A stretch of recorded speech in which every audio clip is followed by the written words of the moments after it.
Welcome to the Worth Listening podcast, where we focus on having positive and productive conversations around money. I'm your host, Lauren, a 4-time Olympian and certified financial planner. On this show, my guests share their money stories. Everyone has a unique story and experiences both wins and losses when it comes to money. My intent is to give listeners something they can relate to, something that builds their courage to be open and take control of their own money story. When I'm not creating a great show for my listeners, I'm running my company, Worth Winning, where I help individuals and families organize their finances. Check us out at worth-winning.com. All right, now on with the show. Yo, good people. Today I am excited to have Naseema here to share her money memoir with us. She is a published author and a founder of Financially Intentional, a platform about personal finance and living life intentionally. So I first came to know Naseema actually through my side hustle. So for those of you who don't know, I do student loan stuff with a company called Student Loan Planner. And I was a guest on her podcast to talk about the state of student loans, which, the state of student loans was, oh my goodness, at the time. I've since come back on her podcast 2 or 3 times. And what I love about Naseema is like the way that she keeps it real. She's not just any kind of influencer, because some people out here are just doing whatever they can to just get the dollars rolling in. She's actually helping people be educated about their finances, telling people about things that make sense. And so I love her and was like, I couldn't think of a better person that is somebody's mama to come on the Mom Money podcast or the Moms and Money series and share their story with us. So we're going to talk about, how she took control of her finances and was able to overcome bankruptcy and divorce and break the cycle of living paycheck to paycheck, how she was living at one point debt-free, completely debt-free, and what that felt like. And, being back in debt, what does that mean? Because it's not just like this one, I did this and now I am financially free story. Our lives are journeys of all kinds of different financial bumps and bruises and, things that we do to just make sense. And so we talk about how debt is not something that, you have to be ashamed of. There's some good kinds, there's some bad kinds. And there's ways to use it to help you get where you want to go, and just what you need to do to get through various parts of life. So without further ado, I can't wait for you to listen to the story of Naseema sharing her money memoir. Let's go.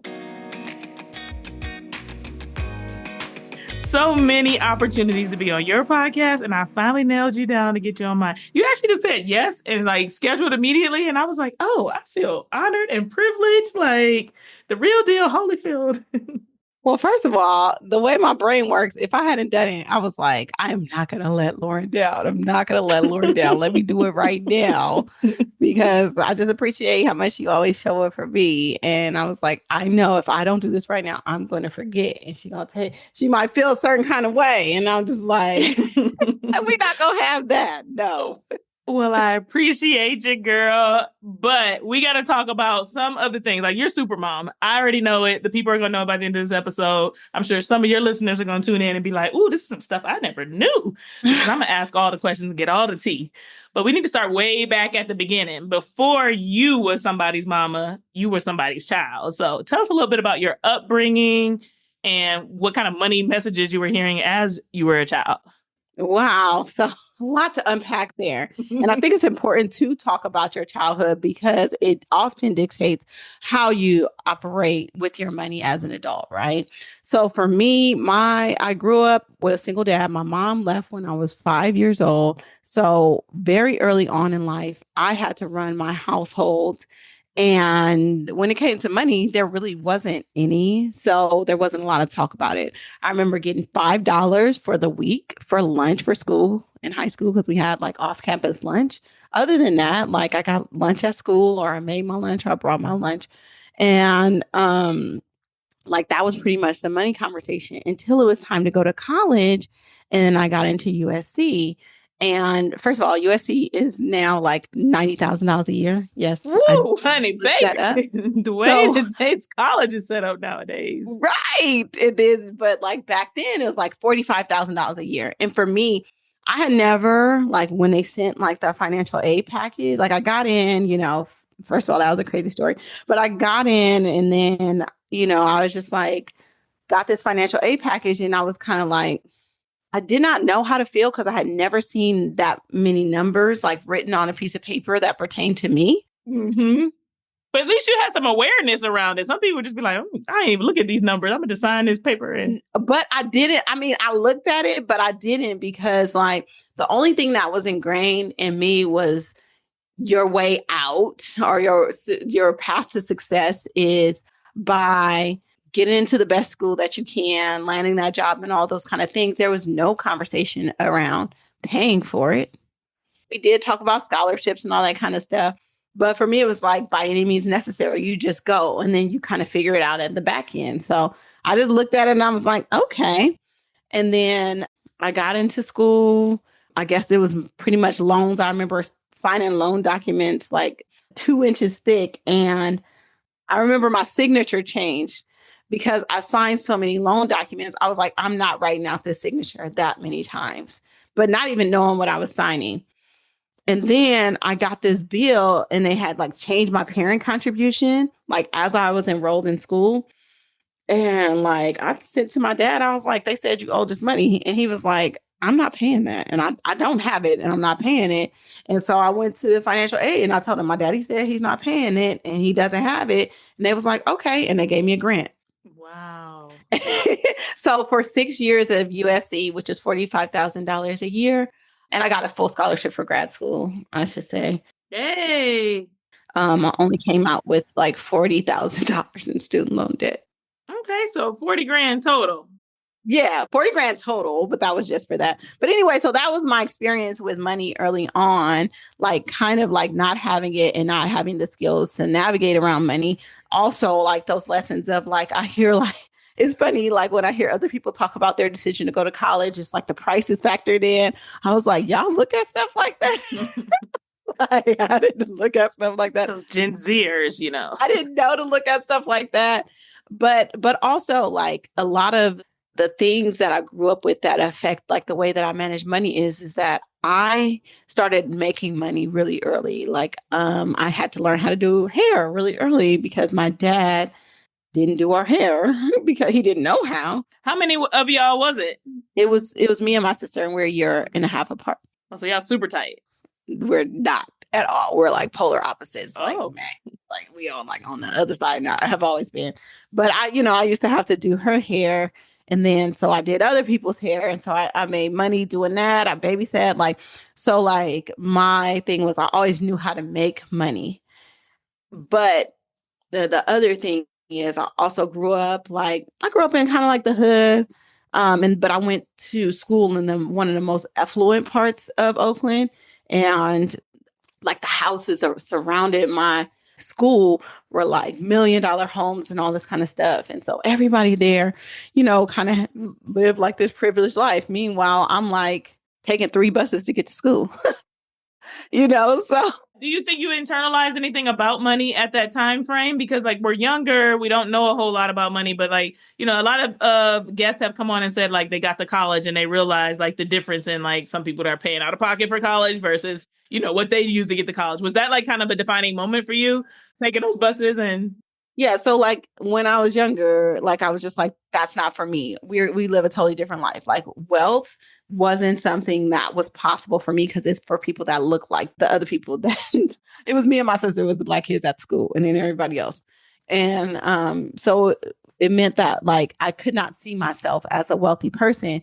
And then I went to the University of Spoiled Children where people were riding around in Lamborghinis. And again, I had a bus pass, like. So again, it just felt like wealth wasn't for me. It was like, this is like, I just grew up in a way that really wasn't possible unless I worked really, really, really, really, really hard to get it. And so that was kind of my equalizer is like, yes, I didn't get into USC because of sports, or I didn't get into USC because of privilege and what is it called when your parents go there, like legacy. I got in, off of my merits, and what I could do was work really, really hard. So for me, being successful financially was about how hard I can work and climbing that corporate ladder. What did you decide to major in? So I was initially pre-med, and then I took all those science classes and organic chemistry and all of that stuff. And I was just like, you know what? And then I figured out what doctors did, and I was like, I don't really want to do that. So then I switched to more like a healthcare administration path, but I was through like public policy. So did my undergrad public policy and management with a certificate in ambulatory care management, and then went on and got a master's in healthcare administration. Ooh. And what were you planning to do with your degree? I was planning to run hospitals and healthcare organizations, and I did. I got into like this really prestigious healthcare administration training program, and where I like worked in like finance, member service, compliance, like all those areas to get like a really broad knowledge in healthcare administration, and then realized I hated it. But I loved what the nurses did that I worked with. And so I quit. I told them I was retiring because they didn't need to know my business. And I went back to school. I went back to school to become a nurse and eventually a nurse practitioner. Okay. So like I said, I think this is interesting because pretty much nobody takes a linear path. They're not like, oh, I did this and I did this. And you're like, I started over here, but then I took this hard left turn and then I took a hard right. And so now here, right. Right. So when you decided to be an MP, was that like, I like this now? Is this what I want to do? I want to be when I grow up? No, but I did not even use my MP. I never used my MP because when I was getting my MP, I started working as a nurse, a labor and delivery nurse. And I just loved it so much that I just wanted to stay doing it. And also I had like a really traumatic experience in nursing school, which was like some bullying going on. And then I realized that as a labor and delivery nurse, I made more than MP. So in order for me to work as an MP, and this is something just unique to the San Francisco Bay Area, like because I made so much as an MP, I mean, as a nurse, like I would have to take a pay cut to work as an MP. And so I was like, nah, I don't want to do that. So right. Because if it don't make dollars, it don't make sense. So I still keep my license up. However, I just don't practice as a nurse practitioner. Now, if I want to use it in the future, I will. But as of right now, I'm still a full-time staff labor and delivery nurse. And people are really surprised, especially when I share my salary, because I do make quite a bit of money as a nurse. Okay, so let's talk about, like you said, the transition then. We started here, we did one thing, we went over to the other thing, but you're still wearing a few other hats. So let's talk about some of those other hats, one of which is mom. Definitely. Tell us what else you do besides just nursing, because it's not just nursing at all.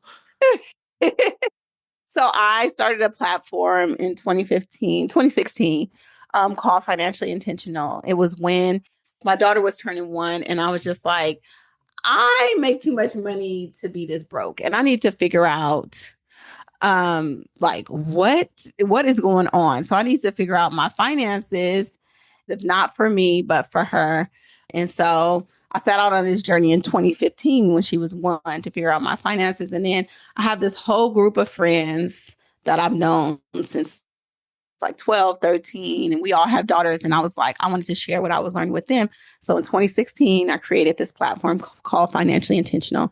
And it was just to document my journey of getting my finances together, like mainly my debt payoff journey, so that I make it like more approachable for people, because I know the personal finance space was really intimidating for me because I didn't see people that look like me. I was told you have to have this amount of money to do certain things. And so I was just like, yo, like once I got into it, it's really not that hard. And let me just break it down in a way that people can understand. Started the journey. It was literally just for my group of friends. And then as people were seeing me paying off these massive amount of debts, it kind of just like grew into what it is right now.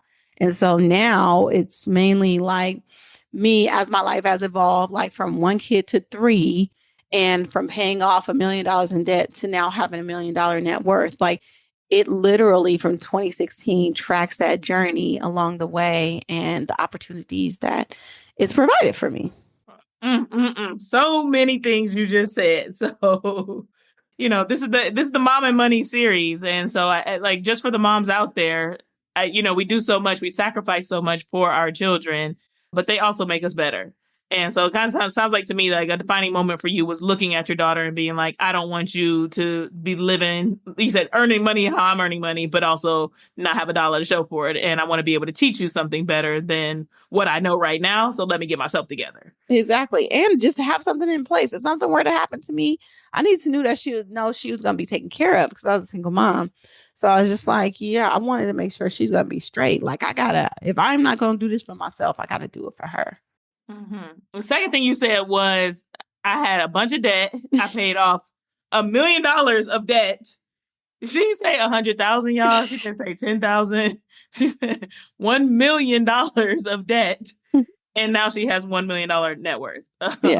So tell us a little bit about like where the debt came from, like what happened. I know there was like a bankruptcy somewhere along the way. Like how we get way back there and to get way back up here. So the bankruptcy happened like before. And so the result of the bankruptcy was that bankruptcy happened like when I was like probably in my first year of nursing. I did file bankruptcy. And that was like the result from like decisions I had made during that financial crisis. I had a lot of houses. Nobody was paying for them. I had 2 foreclosures, 2 short sales, and then had to file for bankruptcy.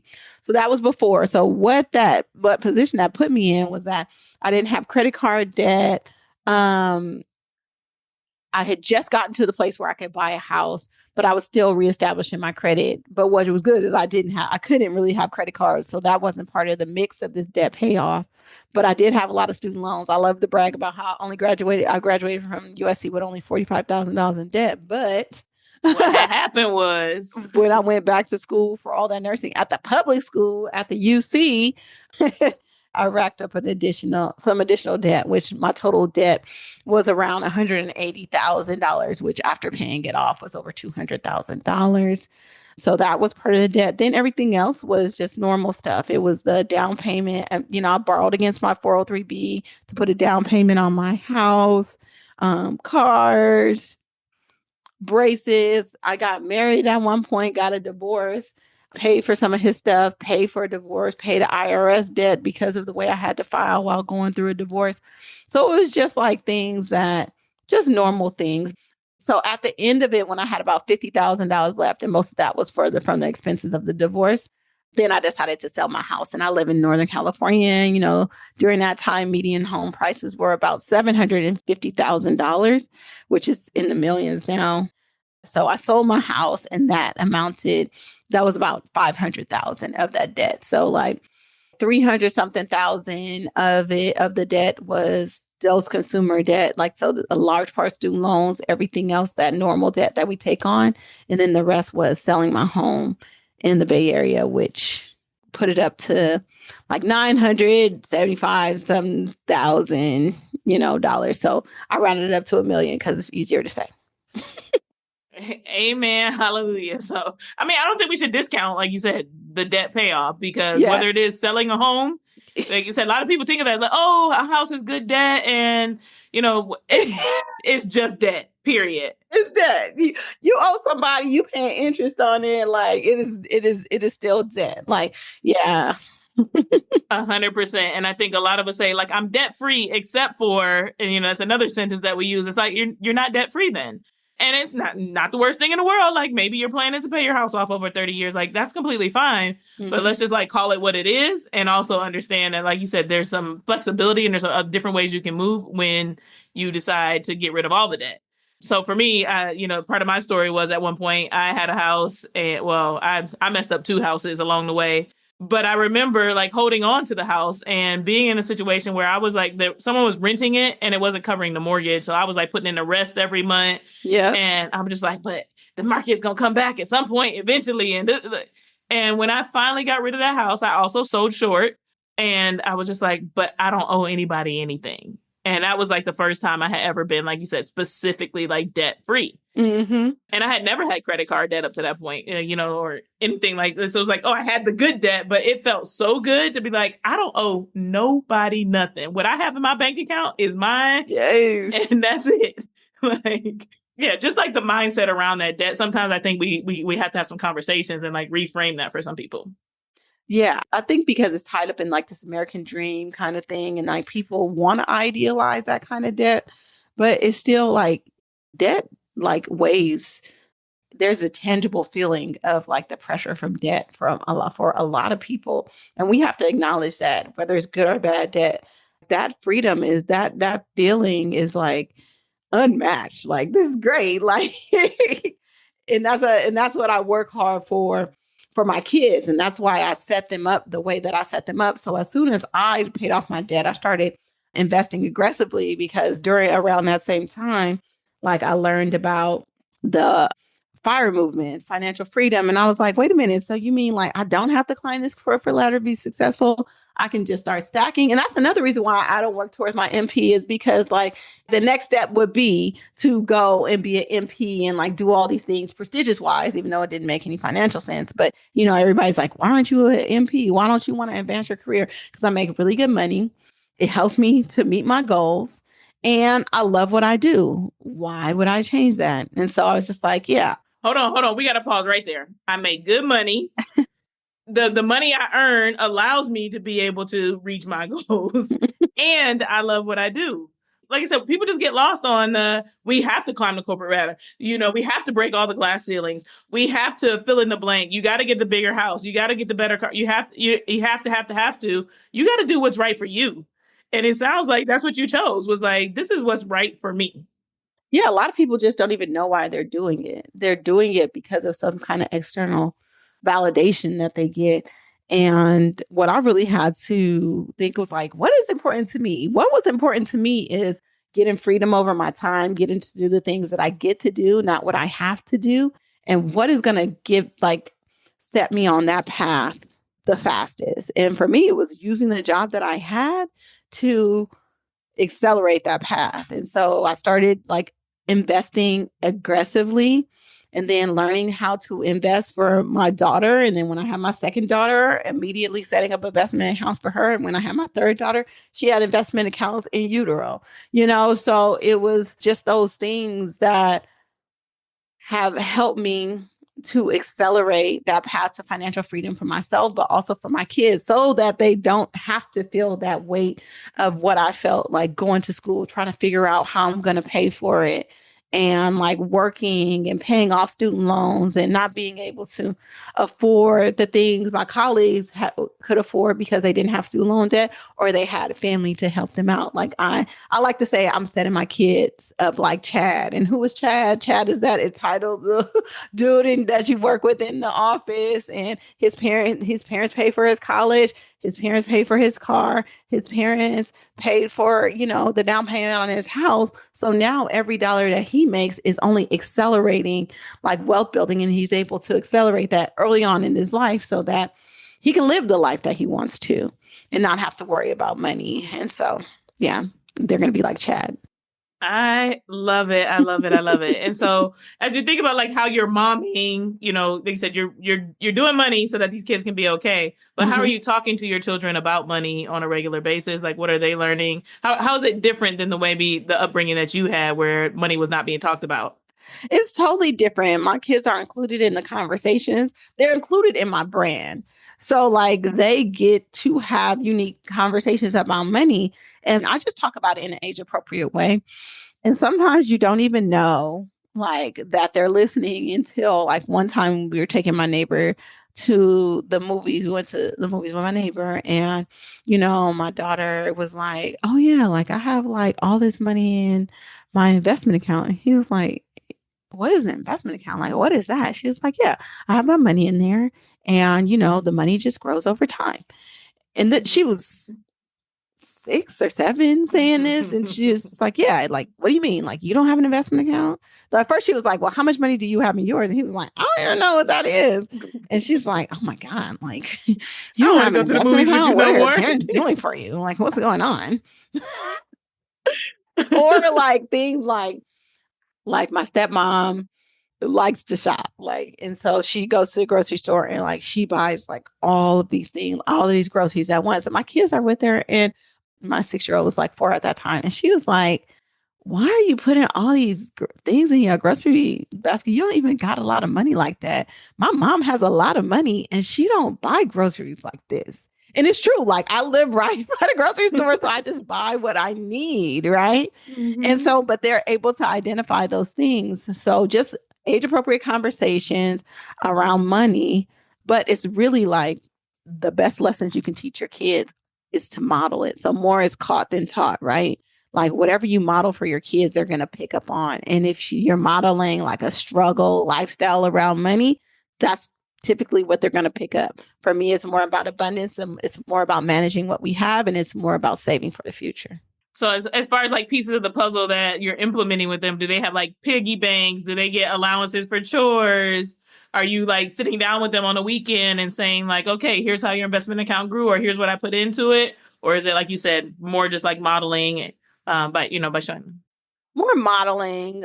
For my oldest, she has an app. It's called Acorns Early Now, where it's like an allowance app. And then she has a debit card that goes with it and she could just spend, what's on her debit card and all that kind of stuff. That is one part of modeling. But the other part is she's actually like, we work with Acorn. So she's on a lot of their advertisements. She does a lot of that kind of stuff. So she has a job. She actually has a job. And then part of that is like now she has a job. She can save for retirement. And so she has a retirement account and all those kind of things. And so like modeling that kind of stuff, like she's working early, she's putting her money away early and she knows how it grows. The other things I taught my kids, like from the time my youngest was 2 and then my oldest was there 4 years apart. So she was 6. I started an investment account for them. And you would think, how you teach a 2-year-old about investment? But I taught them things like there's a McDonald's across the street from my house. I love to go to McDonald's. And I'm like, yeah, we can go to McDonald's or you can own a part of McDonald's. And I use this app called Stockpile. And Stockpile, instead of listing the names out, like the ticker symbol for McDonald's, it'll show the McDonald's sign. And so I set us like $20 a month aside for them to invest in the things that they consume in. So they say every month, okay, what do you want to invest in? Okay, this month I want to invest in Roblox, and this month I want to invest in McDonald's. And then at the end of the month, we'll see who had the highest returns. And then other thing it teaches them is that my oldest daughter will not buy anything unless she sees that the stock price is in the red, because she knows that if the stock price is down, she's getting it on sale, right? Where counterintuitively, like most people don't buy into stocks unless they're booming, right? She's like, I'm not doing that. So teaching her so many lessons just within that. And then, they get it, I just gamify it for them. So they like compete against each other to see like if they're, picking the right stocks. And it's not about stock picking. It's really about knowing that you're an owner of a company versus just a consumer of it.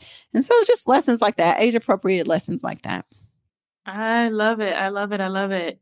I know you're also, like you said, doing some things to make sure that their education is either taken care of. You said one, you started saving for, like you said, in utero. So, like, as far as like the process of what your goal is for your children, like, did you set a goal for like at 18, my daughter will have X, Y, Z, or I want my daughter to have this, and this is why I'm doing it, or Right. So when I first started investing for them, the only thing I had set up was like a 529 for my oldest daughter.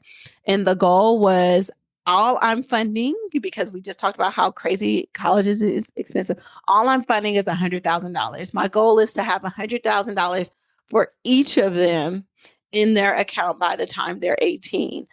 Now, for context, I started that account when she was 3. I stopped investing in that account like in 2020 or 2021. I'm only in the span of the time I had that investment account. I only invested like $37,000. Well, that account is now at $95,000 and she's 11. wow. So she gonna have her 100,000, right?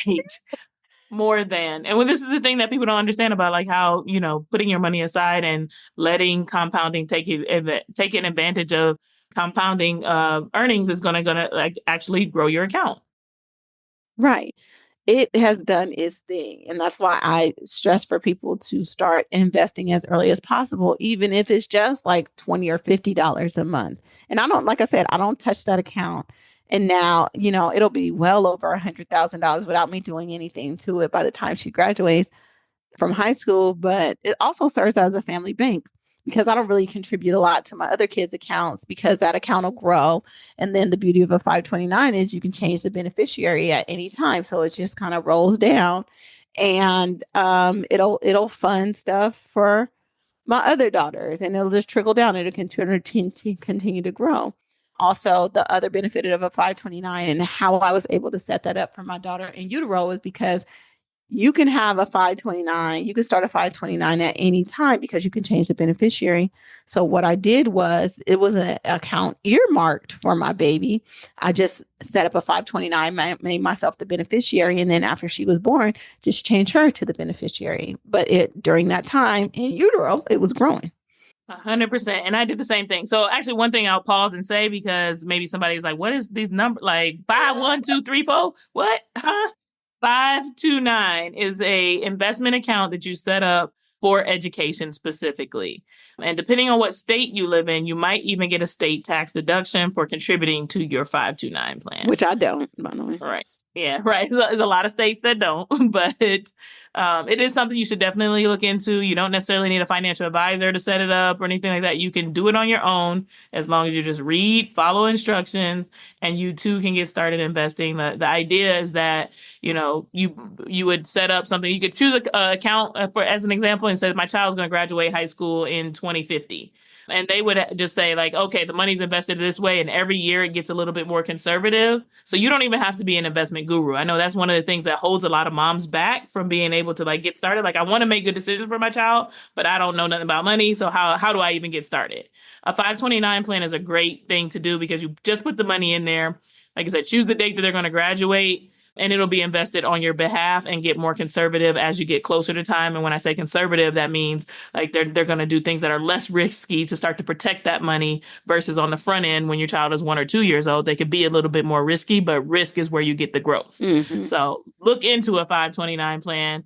It's in Naseema's point is like $50, $20, whatever you can do. The money is going to grow over time and you will have more than you would have had if you didn't do anything. Definitely. And a lot of people are always like, but what if my kid doesn't go to college?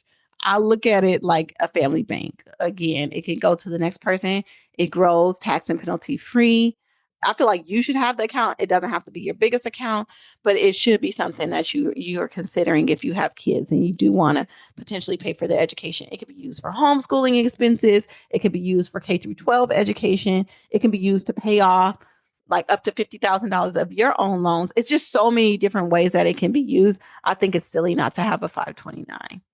I love it. I love it. Okay. So as we start to kind of wrap up, I want to think about some of the things like we talked about your past. We've talked about kind of the present. Like, what are the goals that you have for yourself and for your children for the future? Really, I feel like financial independence is about doing the things that you want to do, right? And I love being a nurse. I don't like the time away that it takes from my family. And so I'm looking forward to in the future being able to take more time off to spend these years with my family. That is, these fundamental developmental years, because we only have 18 summers is what they like to say, right? With our kids. And that doesn't sound like a lot. And so, like focusing on either mini retirement or, taking short stints off of work, because I could always go back to being a nurse, but I won't be able to get back these years for my kids, and trying to like figure out, like the firing community kind of stresses like front loading your work and putting those investments away and then be able to retire early. I'm trying to figure out a place where I've already front loaded a lot of my investments. I'm kind of already coast-fi, which means that I don't have to invest any more in my retirement account and I'll be cool for retirement. I'm kind of at that point. So I'm trying to figure out like what that balance is between like working as a nurse and investing aggressively and being able to take time off and spend time with my kids. And ideally, like I said, I want to be able to spend as much time as possible with them, exploring the world, showing them things, like doing some world schooling stuff. So just like figuring out what that balance is and putting those things in place. So that's where I'm at, like using my financial resources right now in order to live the life that I want to live, as opposed to reaching towards this big astronomical number to kind of just stop working, like bridging that gap a little bit. I love it. I love it. Also because you're a girl after my own heart. Um, but there's so many people. Like you said, I love opening people's eyes to the idea of like, we don't have to wait till we're 65. We don't have to hurry and do everything hard to possibly be able to do it at 55. Like, life is life today, and we got to make the most of it today. One of the things that really turned the path that I was on, I became a financial planner. And one of the clients that came to me, a prospective client, she was like, I'm reaching out because my uncle died 2 months ago. And he died the day after his retirement party. And she was like, I don't want that life. She was like, it just hit me like a ton of bricks. We were so close. You know, he worked his whole life. He worked so hard to be able to retire, and he did not get to live his retirement out. And she was just like, I don't give a what everybody else is saying. How can I start retiring right now? Yeah. And it's all about, like you said, making wise financial decisions, because I want to live till I'm 90, and I want to make sure that I have a roof over my head and I can eat when I'm 90. But at the same time, I don't want to delay being able to go to Trinidad tomorrow, which is what I'm getting ready to do. I love it. And closing my calendar and going about my business while still being financially responsible and making sure that, my daughter's going to be okay in the future. So yeah, it's like the financially responsible YOLO, Yes, I like that. Financially responsible YOLO. Right. All right. So as we wrap up, we do this thing called the final sprint. And it's just like, I'm going to ask you some questions. It's sprint-ish. We just going to, answer them how you see fit. That's what I'm going to say. The first question is, you have $20 in your pocket right now. What are you spending it on? Oh my God. Let me see. That's a good question. Rapid fire question. Probably some food.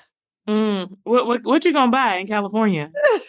For $20, that like with $20, if I know I just have $20, I'm buying some groceries, something that's going to last, like something that I can cook and that's going to last me like a couple of weeks. Girl, $20 in California can last a couple of weeks. We need to do a whole nother show about how you go grocery shopping. Oh my God, you don't know what my grocery budget looks like. I know how to make stuff stretch, okay? Right. I'm like, hold up, wait a second. We cooking a pot of beans, we cooking some soup, we cooking some lentils, we cooking something that's cheap and gonna stretch. Like, yeah, so because you can't do nothing without food. So yeah, this is true. We do need to nourish ourselves. Worst financial advice that you've ever received? Don't invest while paying off debt. Yeah, that is some bad advice. What is your best money habit? I think my best money habit is paying myself first. No, actually, my best money habit was actually surrounding myself with people that I aspire to. I like that. Yes, because if you're the smartest person in the room, you say, find yourself a new room, right? Exactly. All right, finish this sentence. That awkward financial moment when... I don't know. It's not too awkward. I think the only thing that like about awkward is like, this is good. Like, I'm in the personal finance space, but I'm very much still learning. So my financial journey is not as linear as people think. Like, I have ups and downs, I have setbacks. And sometimes it's kind of hard to be like, oh, you're supposed to be like the expert, but you made this money mistake. So the awkwardness comes in, and like being able to be vulnerable and share that. Like, yeah, I do make money mistakes. Yes, I paid off $1 million in debt. No, I'm not debt free right now. I still have debt. Like, right. I did it, but then what happened was... life. Right. Exactly. No, for sure. So those could be awkward conversations, but also like very necessary conversations. Exactly. All right. Something you do for fun that doesn't cost anything. Oh, go to the park with my kids. That's a good old fashioned one. Yes. Take drives down the good old California coast. All right. This one is kind of like we went here, but we'll see if you answer it differently or if you say something similar. So our final question is, can you share with us one thing that you would like to improve about your finances in the upcoming year? Just get into a place where I don't have to work as much. So that means that my business has to do a little bit more heavy lifting so that I don't have to work as a nurse. So some of my passive income things, or not, passive, but not so passive, but so that I don't have to like clock in, like leave my kids with a babysitter. I like that. Some of the things that are less demanding from a strict time standpoint that can earn you money. Yes. Exactly. Mm-hmm. I love it. I love it. I love it. Thank you so much for sharing your knowledge, your wisdom, your journey. People are going to be blessed by this episode. I know it. I know it. So now take a moment, shout yourself out. Tell us where we can find you, how we can support you, what you got going on. What do we need to know to make sure we stay in touch and we can continue to lift you up? So I am at Financially Intentional. I mostly hang out on Instagram, but you can pretty much find me everywhere as Financially Intentional or Naseema. I would love for you to join me in one of my free trainings I hold every month. And you just do that at financiallyintentional.com/class. And then I'm really responsive to the DM. So if you ever have any money question, anything you're perplexed about, just holler at me and I'd love to help you. She is available, y'all. She did not say, talk to my assistant, call somebody to get to me. She said, slide in my DMs and I will help you. I love that. And the mom tribe has to continue to help one another. So Exactly. All right, Naseema, thanks so much for coming on the show today. You're very welcome. It's my pleasure.